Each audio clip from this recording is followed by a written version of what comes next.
Hello à tous, c'est Adeline d'Audace ou Trépasse. Dans les derniers épisodes, je vous ai parlé de la rentrée, de cette course effrénée, de stress, d'émotions, de ce fichu mois de septembre, de ses besoins, de se poser, de revenir à ce qui fait sens. On a exploré comment le corps nous parlait et comment les émotions nous guidaient. Vous avez pu revenir à l'instant présent pour rétablir votre équilibre. Aujourd'hui, j'avais envie qu'on aille un peu plus loin. Parce qu'il y a un truc, une chose, que j'entends souvent en séance. Voici ce que me disent mes consultants.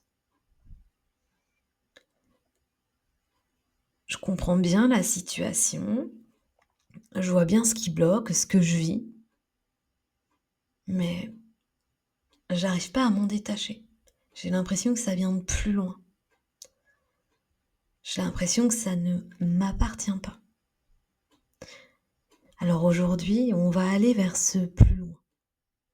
On va parler de ce que l'on porte avant même de naître, des histoires de nos ancêtres, des secrets de famille, des schémas que l'on répète sans même le savoir. Bref, on va parler de psychogénéalogie. Ça paraît un peu perché comme ça, mais en fait, c'est fascinant. Et c'est tout sauf perché. C'est surtout profondément libérateur. Alors, et si ce que vous viviez aujourd'hui ne venait pas seulement de vous? Et si vos émotions, vos blocages, vos schémas qui se répètent étaient en fait les échos d'histoires bien plus anciennes? C'est exactement ce que la psychogénéalogie permet de comprendre. Aujourd'hui, j'ai donc envie de vous expliquer ce qu'elle apporte vraiment. Sans mystère, sans blabla, sans tralala. Alors, c'est quoi la psychogénéalogie? C'est un mot un peu long pour dire quelque chose de tellement simple.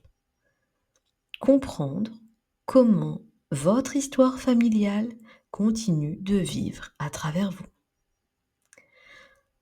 On doit ce concept à Anne Ancelin Schutzenberger. Excusez-moi. Pour la prononciation, je ne suis pas certaine que ce soit la bonne. C'est une psychologue qui a mis en lumière la psychogénéalogie. Elle a découvert que dans nos familles, on se transmet ce qu'elle appelle des patates chaudes de génération en génération. Quand les personnes n'ont pas résolu un traumatisme, une blessure, une injustice, elles refilent la patate chaude à la génération suivante. Et c'est ainsi que l'on se transmet bien plus que des gènes ou des traditions. On se transmet aussi les traumatismes non résolus, les loyautés invisibles et les secrets, les silences. C'est comme si chaque génération laissait une trace, un message, parfois inconscient, et que vous les rejouez sans même vous en rendre compte. Vous avez peut-être remarqué que vous vivez souvent la même situation, que vous attirez les mêmes relations, le même type de conjoint, le même type d'homme ou de femme. Vous reproduisez des schémas que vous pensiez pourtant ou que vous vous étiez juré de ne pas recommencer.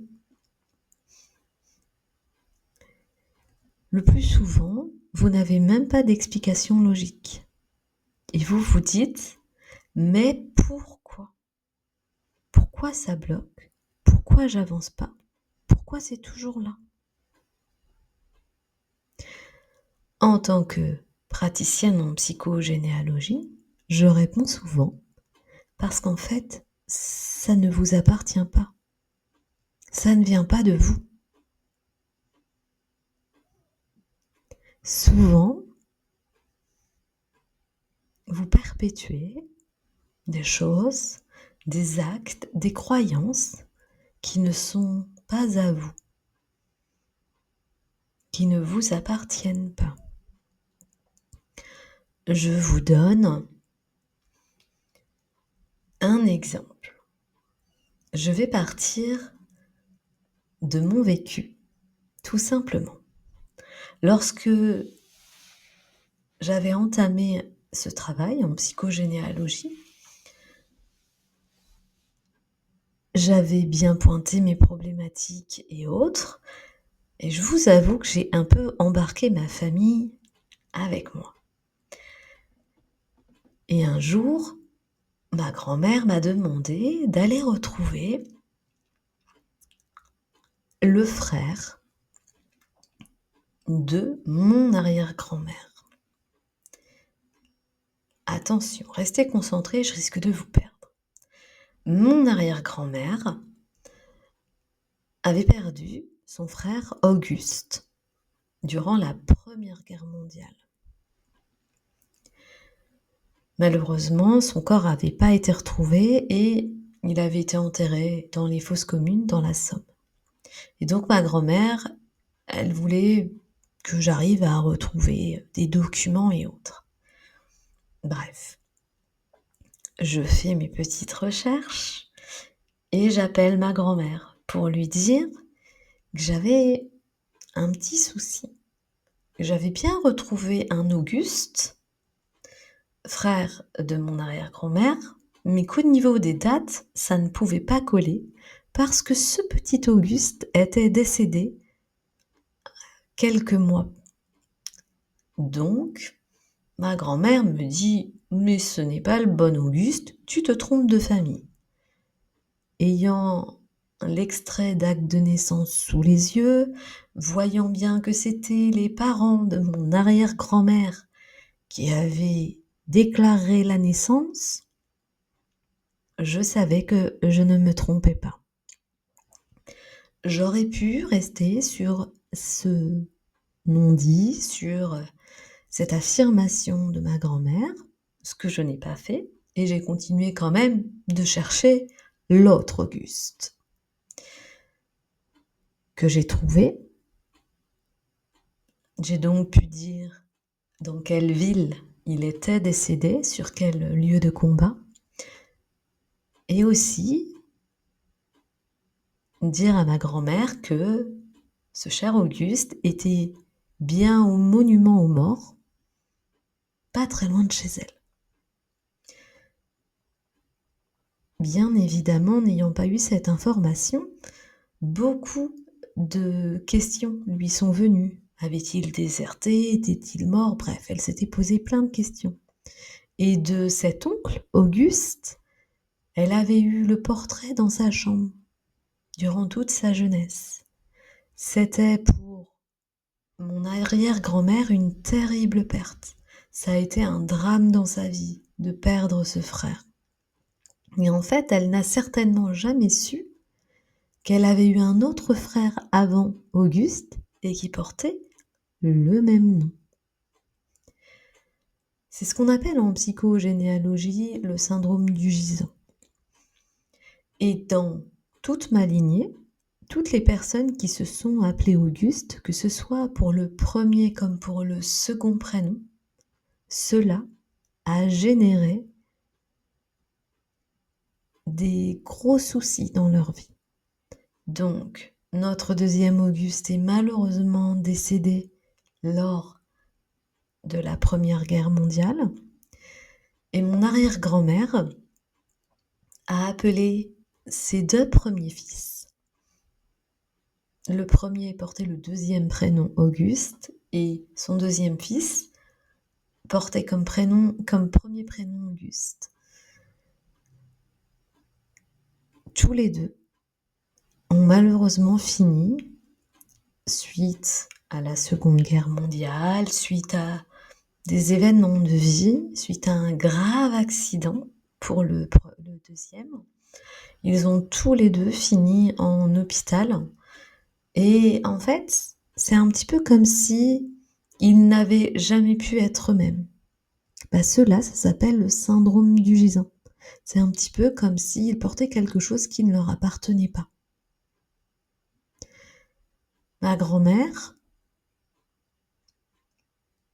a été parfois déroutante lorsque je lui ai appris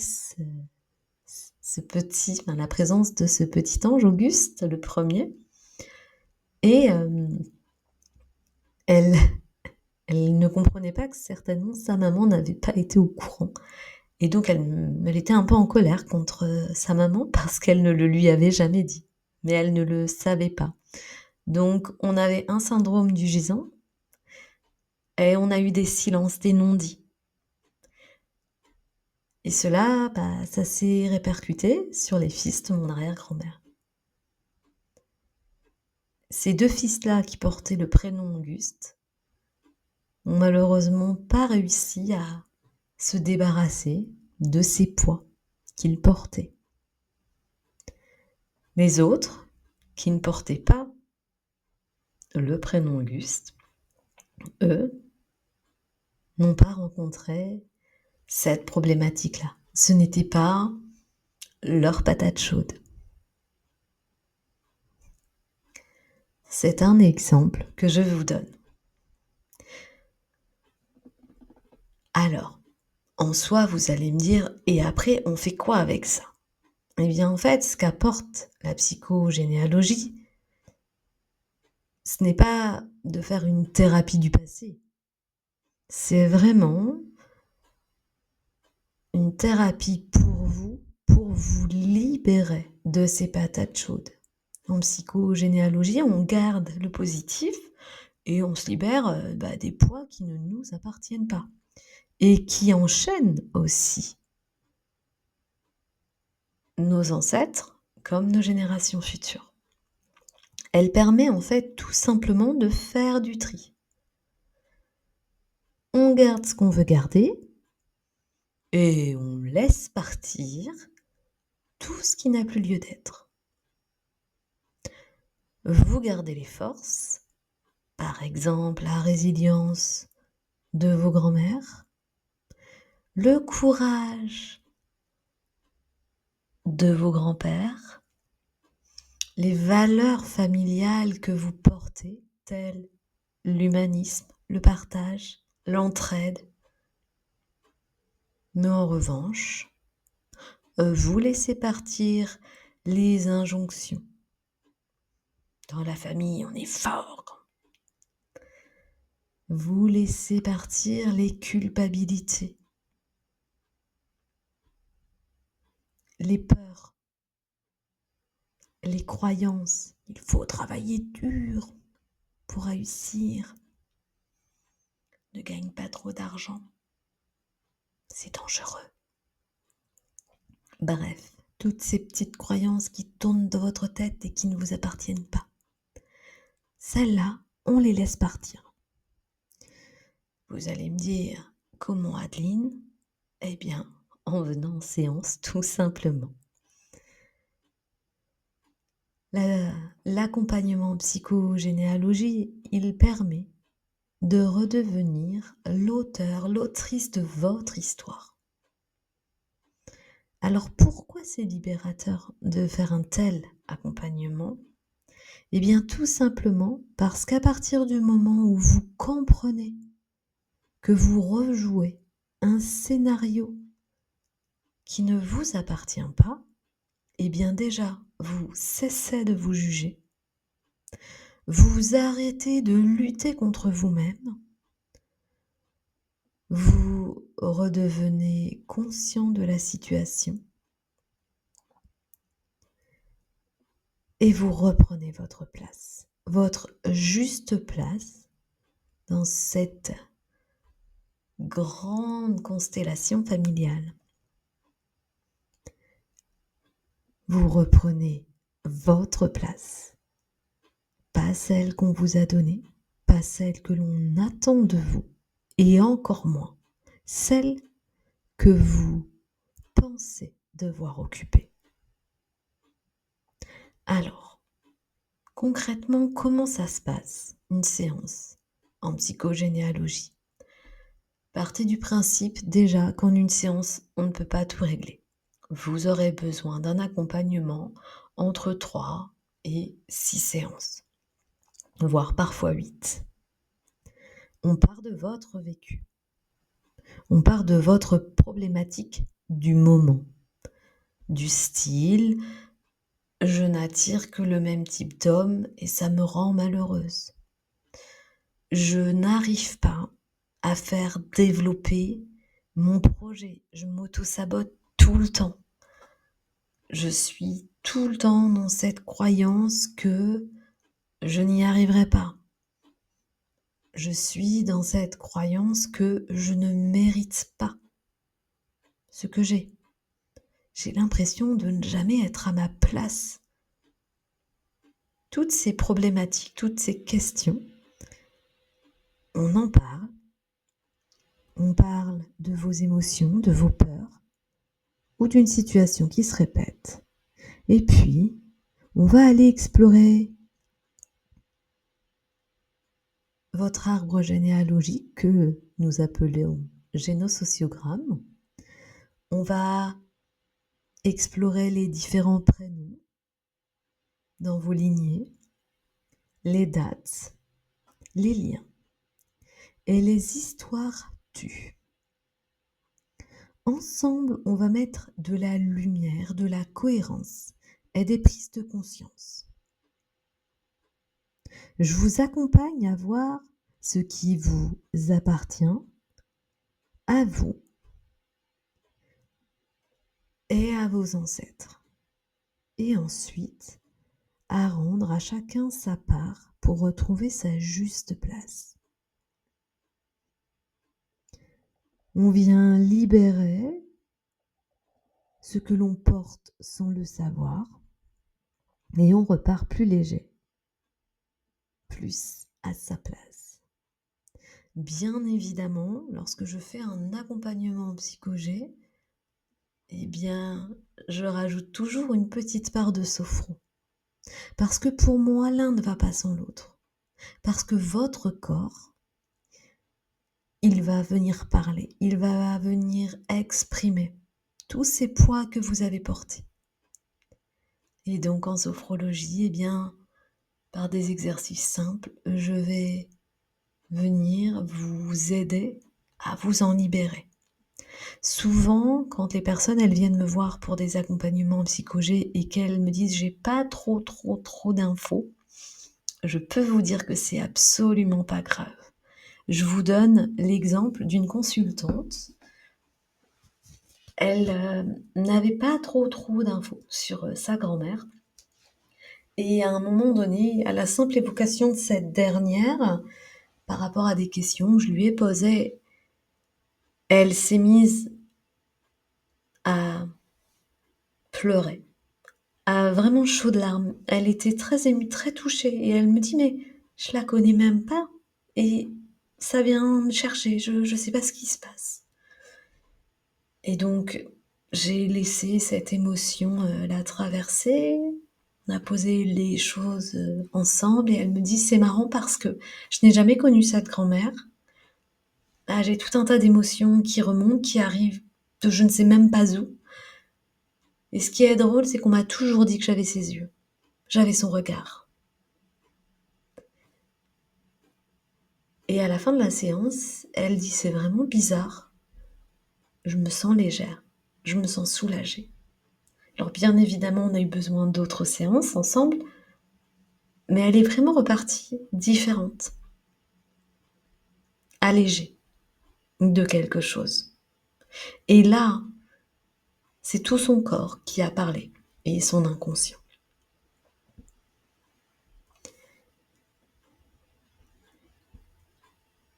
Donc, effectivement, moi, j'allie ma casquette de praticienne en psychogénéalogie et de sophrologue. Ça va de pair pour moi. Si vous avez envie de venir découvrir une petite partie de ce que je peux faire en psychogénéalogie, eh bien, je vous propose un atelier le 20 novembre à 18h. Cet atelier, je l'ai appelé le secret caché derrière nos prénoms.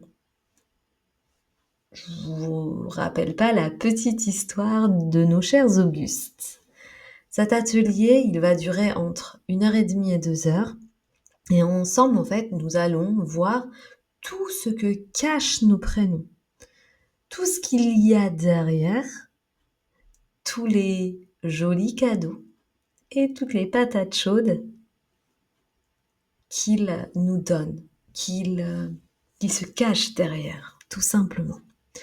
Alors, si vous avez envie, eh bien, de participer à cet atelier, tout simplement, vous m'écrivez ou votre prénom en commentaire, ou bien vous m'envoyez un message.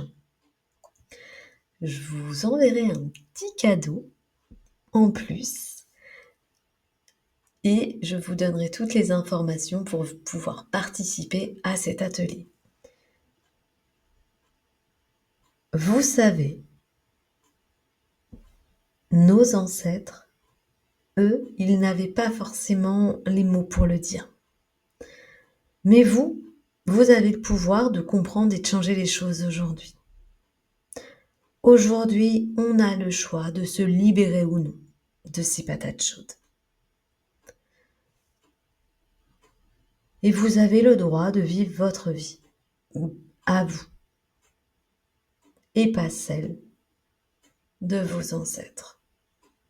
Alors si aujourd'hui vous sentez que quelque chose bloque, mais que vous ne savez pas pourquoi, que vous avez essayé tout un tas de thérapies et pourtant ce fichu caillou reste bien au fond de votre chaussure, eh bien je vous invite soit à vous inscrire à l'atelier du 20 novembre pour voir comment je travaille, ou bien de directement prendre rendez-vous avec moi, ou en cabinet si vous êtes près de Caen, ou bien en visioconférence, ça marche aussi.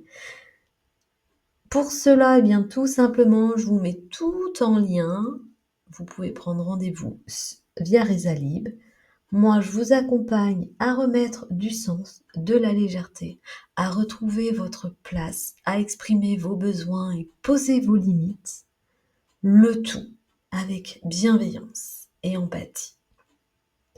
Parce qu'au fond, il n'y a que ça de vrai. Je vous souhaite une belle journée, une belle soirée. Et je vous dis, pour ceux qui participeront à l'atelier, au 20 novembre,